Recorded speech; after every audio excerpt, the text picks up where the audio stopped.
국제투자의 2회 10주차 강의를 시작하겠습니다. 9주차 말미에 21장 신자원 민족주의 분석의 제4절 잠깐 이렇게 시작했습니다. 그 말미를 다시 한번 리뷰하면서 이제 10주차 1교시 강의를 시작하죠. 이제 제4절은 자원 확보 경쟁의 심한데 세 가지 측면이 있습니다. 그래서 자원 확보 경쟁의 치열해짐에 따라서 자원 보유국을 중심으로 해서 신자원 민족주의는 더욱 강화될 것으로 보인다는 것이고, 이로 인해서 자원 전쟁, 특히 식량 전쟁의 가능성이 증대되고 있다고 지적했죠. 이제 첫 번째 자원 확보 경쟁, 두 번째 자원 전쟁의 가능성, 세 번째는 한국의 자원 안보 위협이 4절에서 살펴보는 학습 내용입니다. 자, 이제 자원 확보 경쟁 첫 번째 파트인데요.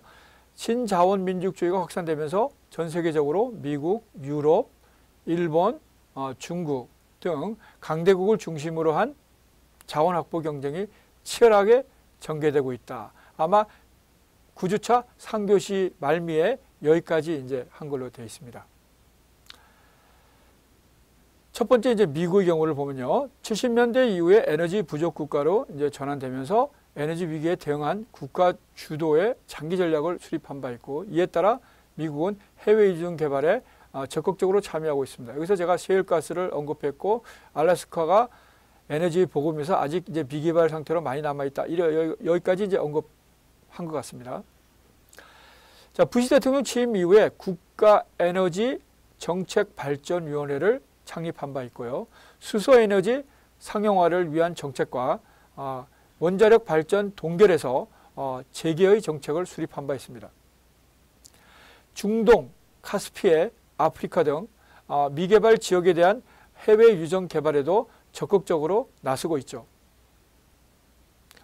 자, 이제 중국의 경우도 경제 발전에 따른 급속한 에너지 소비가 급증되면서 92년까지는 중국도 원유를 수출하는 입장이었지만 93년 이후에는 원유를 수입하는 입장으로 전환됐죠. 중국도 부분적으로 석유가 나고 있는 그런 이제 국가입니다.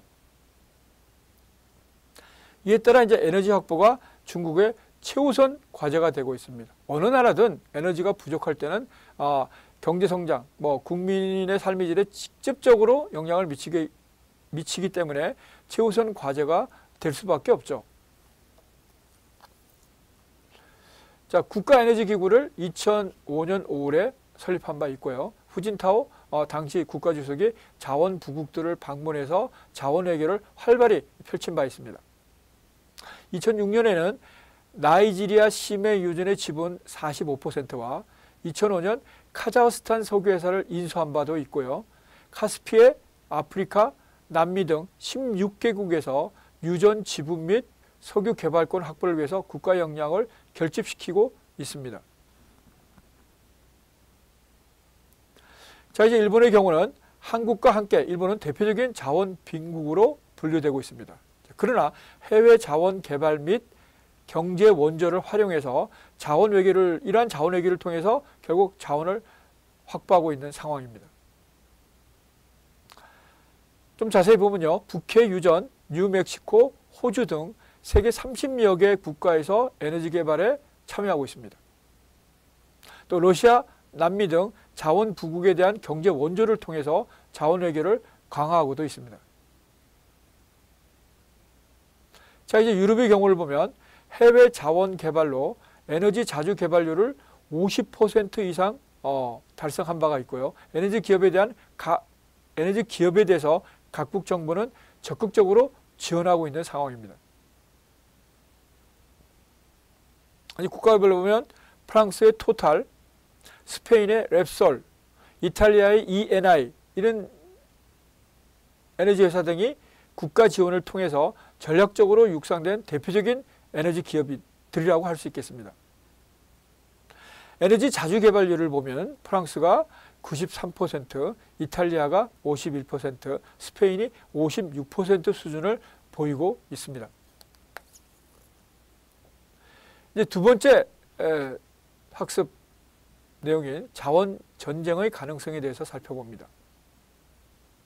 원유, 원자재, 식량 가격 등의 이제 급등세가 지속되면서 자원 부유국들의 자원 민족주의 강화 가능성이 커지게 되고, 이에 따라서 자원 전쟁의 발생 가능성이 존재하고 있는 것이 현실입니다. 자원 가격 급등에 대해서 살펴보면 이제 국제 금융 시장이 이제 불안정한 측면이 강해지면서 상품 투자에 대한 수요도 증가하고 있습니다. 또한 중국, 인도와 같이 거대 개발도상 국가들의 자원에 대한 수요도 급증하고 있어서, 물론 뭐 경제 발전에 따라서 필연적으로 나타나고 있는 현상이죠. 자원 가격의 급등은 당분간 지속될 것으로 예상됩니다. 그래서 원유에 대해서 보면 원유의 현물 가격은 2008년 5월 8일 일제 사상 최고치를 기록한 바 있고 2010년대 중반까지 지속적인 상승세를 시현한 바 있습니다. 알루미늄의 경우에도 현물 가격이 2008년 4월 28일 톤당 3,041달러를 기록한 이후 여전히 높은 수준을 유지하고 있죠. 옥수수는 2008년 4월 3일 부시엘당 600센트를 기록해서 사상 처음으로 600선을 돌파한 바 있고요. 2008년 5월 8일에는 사상 최고치인 630.25센트를 기록한 바 있습니다. 쌀의 경우에도 100파운드당 가격이 2008년 4월 24일 사상 최고 수준인 25.07달러를 기록한 이후 상승세가 지속되고 있습니다. 자원민족주의 지속에 대해서 살펴보는데요. 자, 이전에 자원민족주의가 공급자에 의해서 초래된 것이라면 지금의 신자원민족주의는 상품 시장의 초과 수요에 의해서 기인한 것이라는 점에서 지속 가능성이 매우 크다고 할 수 있겠습니다. 자원민족주의는 원유에서 시작해서 원자재, 곡물로 확산되고 있어서 시장경제를 중시하는 현 세계경제 시스템에 부정적인 영향을 미칠 가능성이 존재하고 있습니다. 특히 최근에 이제 신자원민족주의는 과거처럼 공급을 축소함으로써 초래된 것이 아니고 시장에서 결정된 초과 수요, 즉 수요가 공급을 초과함으로 나타난 이 초과 수요에 의해서 나타나고 있다는 측면에서 지속 가능성이 큰 것입니다. 신자원민족주의는 향후에도 지속될 것으로 예상되고 있고 이로 인한 생산비 증가로 인해서 세계 경제가 침체하거나 심지어 자원전쟁이 발생할 가능성도 커지고 있습니다. 이제 자원전쟁의 가능성에 대해서 한번 살펴보죠. 자원은 이제 국민의 생존권과 직결되기 때문에 자원민족주의로 인해서 빈민국의 자원 확보가 불가능해질 경우에는 자원전쟁을 일으킬 가능성이 크다고 할 수 있겠죠. 자, 이 같은 자원민족주의가 확산되면서 자원 역시 정치적인 무기로 이용될 경우에는 자원 가격의 급등이 물가 급등으로 이어지고 이는 저소득 국가들에게는 치명적인 영향을 미치게 되는 것입니다. 자, 일단 뭐 한 예를 들어보면 최근에 이제 베네수엘라 사태가 이제 그런 것이죠. 이제 국민의 30% 가까이가 해외로 이미 나가 있고 또 뭐 이게 정확한 통계는 아닙니다만은 국민의 한 뭐 10에서 30% 사이가 결국 식량을 결국 제대로 공급받지 못하고 획득하지 못해서 결국 쓰레기통을 뒤지는 자 이런 현상들을 우리가 외신에서 목격한 바가 있습니다. 그렇다면 일단 이제 베네수엘라는 국가의 어떤 국민의 생활을 위한 물품들이 거의 기능을 상실했다고 할 수 있겠습니다. 자, 그럼 이와 같은 상황이 왜 일어났을까요? 베네수엘라 한때는 뭐 차베스라는 사람이 그야말로 종신 대통령까지 노렸습니다만은 결국 종신 대통령이 이르지 못하고 결국 사망하면서 그 후임자 마두로라는 사람이 대통령에 지금 하고 있는데요. 그러면서 이제 뭐 베네수엘라가 제대로 된 산업이라고는 결국 석유 산업인데 석유 가격이 올라갈 때는 결국 복지 정책을 제대로 수행할 수 있었습니다만은 석유 가격이 급락하면서 결국 국가의 재정이 그야말로 상당히 쪼그라들고 이러한 쪼그라드는 국가의 재정이 기존에 여러 가지 이제 국민들에게 결국 제공했던 복지 정책을 수행할 수 없게 되고 또 심지어는 외국의 물품을 조달하는 것조차 원활치 않음으로 인해서 결국 국가의 공급 시스템이 거의 붕괴됐다고 얘기할 수 있습니다. 자, 이런 뭐 좀 극단적인 사례입니다만은 어떻든 결국 뭐 우리가 원론으로 돌아가면 결국 국가가 감당할 수 있는 지출을 해야 되는 것이죠. 결국 이제 제가 원론적인 얘기를 했습니다. 결국 국가가 감당할 수 있는 지출은 무엇인가? 자, 그것은 이제 지난한 과정을 거쳐서 국민적인 합의를 이루어야죠. 그야말로 포퓰리즘적인, 그야말로 대중의 그야말로 달콤한 말로서 결국 현혹하는 이런 지도자가 결국 나타나게 되면 국가는 필연적으로 지금 극단적으로 이 베네수엘라 같은 사태가 나타날 수 있다는 것입니다. 물론 베네수엘라는 극단적인 사태입니다만 주로 중남미 국가들에서 이런 예는 많이 찾아볼 수 있습니다. 대표적으로 또 아르헨티나가 또 이 범주에 들어가는 나라죠. 또 최근에는 이제 2011년부터 발생한 이 남부 유럽의 일부 국가들, 뭐 그리스, 포르투갈, 뭐 일부 스페인, 그다음에 이게 이탈리아까지 지금 영향을 미치고 있고요. 또 역시 도미노 현상으로 프랑스까지 영향을 미치고 있는 현상입니다. 자, 이건 상당히 뭐 내가 이거 어려운 주제입니다. 이 주제는 지금 제가 방금 얘기했던 뭐 성장과 분배의 문제죠. 결국 궁극적으로 보면 경제학에서 정말 어려운 이 주제입니다. 성장학파, 분배학파, 또 이것들을 어떻게 잘 조합하는가 문제. 자, 이것들은 뭐 그 공동체가 결국 사회적인 합의를 평화적으로 민주적으로 이룰 때 그 효과는 나타날 수 있다고 보는 것이죠. 근데 그렇지 않고 결국 이런 평화적이거나 어떤 민주적인 또 그야말로 사회적인 합의를 이루는 데 있어서 보다 장기간의 토의, 논의 이런 것들을 거치지 않고서 일방적으로 밀어붙일 때는 그야말로 부작용이 나타남은 수많은 국가들에서 예를 찾아볼 수 있습니다. 자, 이제 베네수엘라를 얘기하면서 제가 설명이 이렇게 좀 이제 길게 확산이 됐습니다. 자, 다시 책으로 오면 그래서 이제 경제가 붕괴된 빈민 국가들을 중심으로 해서 폭동이 발생할 가능성이 크죠. 이건 뭐 이미 뭐 베네수엘라에서도 뭐 상점 약탈이라든가 뭐 이런 현상이 나타났습니다. 물론 뭐 경제 위기까지 안 가도 뭐 미국의 경우에도 뭐 수년 전에 나타난 현상인데 결국 뭐 LA를 중심으로 한 캘리포니아 지방에 흑인들의 이제 폭동이 있었죠. 거기 우리 이제 한인 상인들이 많이 피해를 봤었습니다. 물론 상당히 오래전의 얘기입니다만은 이제 폭동은 결국 인종 간의 갈등으로 나타나지만 특히 이제 경제적인 위기가 훨씬 더 촉발할 가능성이 크다고 할 수 있겠습니다. 자, 이 같은 폭동은 여타 주변 국가들로도 확산돼서 전 세계적으로 국가 안보가 위협을 받을 가능성이 존재하게 됩니다. 또한 1998년에 외환위기에서도 알 수 있듯이 일국의 경제적인 위기는 전 세계적으로 영향을 미치게 된다는 것을 고려할 경우에 결국 자원민족주의는 빈민국들을 중심으로 생존권 확보를 위한 전쟁이 발생할 수 있음을 우리가 주지할 필요가 있겠습니다. 뭐 주지하는 바와 같이 식량은 인간의 생존과 직접적으로 연관되어 있기 때문에 자원 중에서도 식량 자원의 확보가 어렵게 될 경우에는 이로 인해서 저소득 식량 수입 국가들의 경우에 기하지대 확대에 따른 폭동이 발생할 가능성이 존재하게 되죠. 따라서 이 같은 폭동이 확산될 경우에는 국가 간 식량 전쟁이 발생할 가능성을 배제할 수 없습니다. 인터내셔널 마니터리 펀드, 즉 국제통화기금 IMF에 따르면 식량 가격의 상승은 베냉, 니제르 같은 아프리카 빈국들, 방글라데시와 중국 등 다수의 아시아의 국가들, 특히 빈국일수록 뭐 가난한 나라일수록 식량이 소비 지출에서 차지하는 비중이 크기 때문에 식량 위기로 작용할 가능성이 큰 편입니다. 월드 푸드 플랜, 즉 세계 식량 계획 WFP라고 하죠.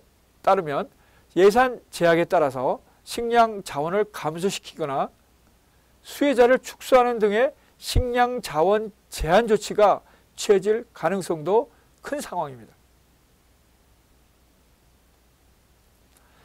자, 이제 한국의 자원안보 위협에 대해서 살펴봅니다. 자원 가격이 급등하고 있음에도 불구하고 한국의 광물 자급률은 여전히 낮고 광물을 제외한 자원 자급률은 OECD 국가 중에서 26위로 하위 수준을 나타내고 있습니다. 자, OECD 국가는 경제협력개발기구죠. 2018년에 리투아니아와 콜롬비아가 가입함으로써 2018년 기준으로 보면 37개국으로 구성되어 있습니다. 또한 2015년 4월 기준 우리 한국의 식량 자급률을 보면 당시 이제 50% 정도로 나왔는데요. 이거는 그의 쌀, 옥수수, 콩, 풍작에 기인하고 있습니다. 지금은 이제 이 50%보다 훨씬 낮은 수준에서 우리가 식량 작업을 이루고 있다고 볼 수 있겠죠. 상세한 거는 이제 우리가 뒤에 학습하게 되겠습니다. 에너지 수입 의존도의 증대입니다. 자, 에너지 수입 의존도는 최고 수준을 기록했던 1997년에 비해서 다소 하락했지만 여전히 높은 수준을 유지하고 있습니다. 특히 이제 원유에 대한 수입 의존도는 2007년 기준으로 보면 OECD 국가 중에서 5위를 기록하고 있습니다. 한국의 에너지 수입 의존도는 91년에 91%였지만 이후 지속적으로 증가해서 97년 97.6%로 사상 최고치를 기록하였습니다.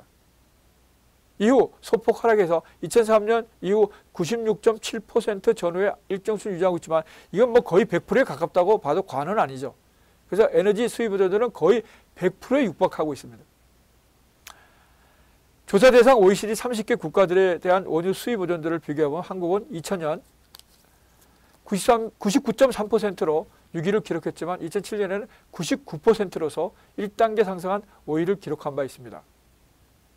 OECD의 이제 원유 순수입 국가들 중에서 2000년 수입 의존도에서 2007년 수입 의존도의 차이를 비교한 결과 한국은 0.3%포인트 하락해서 일본의 0.6%포인트 하락에 이어서 11번째로 수입 의존도가 하락한 국가로 나타났습니다. 이제 OECD 국가 중에 슬로바키아가 이제 원유에 대한 수입 의존도가 2000년 95.3%에서 2007년에는 84.8%로 10.4%포인트 하락해서 수입 의존도가 가장 크게 하락한 국가로 평가되었습니다. OECD 국가 중에서 2007년 기준에 원유 수입 비중이 가장 큰 국가는 미국으로서 42.6% 기록했고 일본이 10.2%로 2위를 기록한 바 있습니다.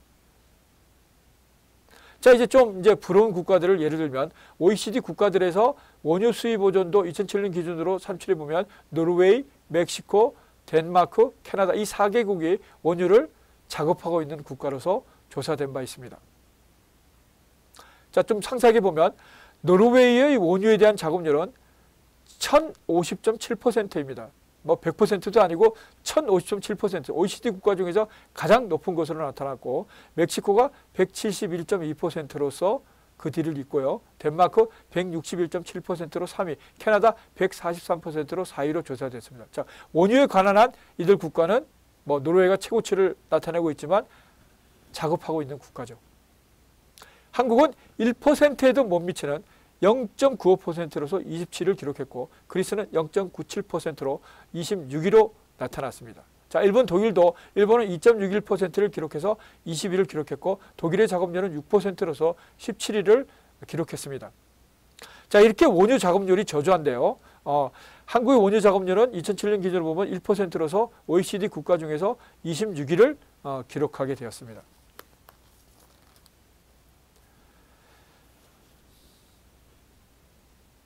자, 이제 광물 작업률의 저조 부분도 살펴봅니다. 광물 작업률은 국내 생산을 소비로 나눈 것을 의미하고 최근 들어 한국의 광물 작업률은 급격히 하락하고 있습니다. 이는 나눠서 보면 전체 광물, 비금속광, 금속광, 철광 이렇게 나눠서 보겠습니다. 자, 일단 광물 전체의 작업률은 1996년까지 30% 정도 수준을 유지했지만 97년 이후에 하락해서 2006년에는 최저치인 10.2%를 나타냈고요. 2007년에도 10.4%로 여전히 낮은 수준을 나타내고 있습니다. 비금속광의 작업률도 2004년에 84.3%로 최고 수준을 보였지만 최근 하락해서 2007년에는 72.8% 수준을 나타냈습니다. 금속광의 경우에도 작업률은 1983년 16.4%였지만 이후 지속적으로 하락해서 2001년 0.21%까지 하락한 바 있습니다. 자, 철광의 경우에도 한국의 대표적인 수입 광물인 철광인데요. 이 철광의 경우에도 2006년 작업률은 0.05%였습니다. 이후 서서히 상승하긴 했지만 2007년에 0.61%를 기록했고 했지만 여전히 낮은 수준으로 평가할 수 있겠습니다. 자, 이제 더 최악의 경우는 이제 곡물 작업률입니다.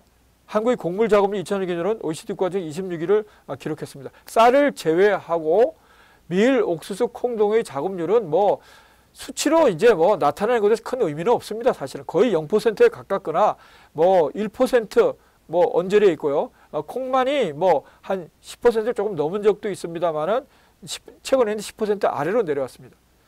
자, 이게 얼마나 이제 중요한 이 곡물입니까? 우리에게 있어서. 물론 쌀은 1993년에 96.1%, 그 다음에 이제 90년대 뭐 80%, 90% 왔다 갔다 하다가 2000년 이후에는 뭐 거의 이제 100%를 넘어가는 수준을 보이고 있습니다.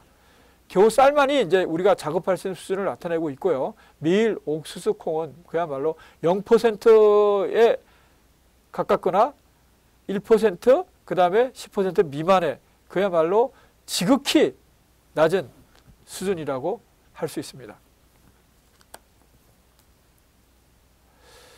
그래서 이제 한국의 곡물 작업률은 2003년 기준으로 보면 25.3%고요. 이건 뭐 전체 곡물 작업률입니다. OECD 국가 중에서 최하위 수준인 26위를 기록한 바 있습니다. 자, 100% 이상을 기록한 이제 우리로서는 너무나 부러운 13개국의 이제 거기 내용이 이 박스에 나와 있는데요. 프랑스, 체코, 헝가리, 독일, 슬로바키아, 스웨덴, 오스트리아, 영국, 미국, 캐나다, 핀란드, 폴란드 이렇게 13개국이 곡물 작업률이 100% 이상을 기록해서 곡물에 있어서 작업을 하고 있는 거로 조사되었습니다. 곡물은 우리가 이제 어떤 거를 이제 주로 곡물의 대표적인 것으로 지칭하냐면 밀, 쌀, 보리, 옥수수, 호밀, 귀리, 기장, 수수 이게 이제 대표적인 곡물을 구성하는 내용입니다. 그 다음에 이제 빈번한 거대 재해가 발생해서 결국 이제 피해가 심각하다는 얘기죠. 수천승의 대지진이나 미얀마의 사이클론 우리가 이제 다 이제 목격한 바 있죠. 등과 같은 거대한 재해가 빈번하게 발생하고 있어서 곡물 가격의 상승세는 지속되고 있습니다. 한국은 특히 곡물 및 육류에 대한 작업률이 우리가 앞에서 살펴본 것 같이 낮다고 할 수 있습니다. 따라서 곡물 가격 및 사료용 곡물 가격이 급등할 경우에는 식료품 가격 및 육류 가격의 급등으로 이어져서 쌀에 대한 수요가 급증해서 한국의 경우에도 식량 위기가 발생할 가능성을 배제할 수는 없습니다. 또 기상이변 발생 건수에 비해서 피해액이 급증하고 있는데요. 이러한 상황이 재해의 강도가 커지고 있음을 나타내고 있다고 할 수 있겠습니다. 1990년대 이후 2005년까지의 기상재해 연평균 발생 건수는 7.3건으로 1950년대 2.1건에 비해서 3.5배 증가한 것으로 나타났죠. 이러한 기상재해로 인한 연평균 피해액이 1950년대 48.1억 달러에서 1990년대 이후 최근까지는 무려 690.6, 거의 700억 달러를 육박하는 그래서 14.4배 증가한 것으로 나타났습니다. 한국의 자원위기 가능성 존재입니다. 유가 및 원자재 가격이 지속적으로 상승할 경우에는 경제성장이 둔화할 가능성이 큰 편입니다. 또한 지속적인 곡물 가격의 급등이 식량 안보를 위협할 수 있죠. 자, 유가 및 원자재 가격이 지속적으로 상승할 경우에 소비자 물가 상승 및 무역수지 악화, 기업 채산성의 악화 등이 연이어 발생하면서 결국 경제성장이 둔화될 가능성이 큰 편이죠. 경제성장이 둔화된다면 또 외환보유가 충분치 않은 상황에서 지속적인 자원 가격이 급등함으로써 자원의 안정적인 확보를 어렵게 만들게 됩니다. 자, 이러한 핵심적인 자원의 안정적인 확보가 결국 어렵다면 우리가 흔히 이제 기본 인프라가 있죠. 전기, 교통, 특히 이제 공공재의 성격이 강한 이런 재화가 결국 대혼란을 발생할 가능성이 존재해서 결국 이것이 궁극적으로는 경제 위기까지 이어진다는 얘기입니다. 1교시 강의를 마치겠습니다. 2교시 때 보겠습니다.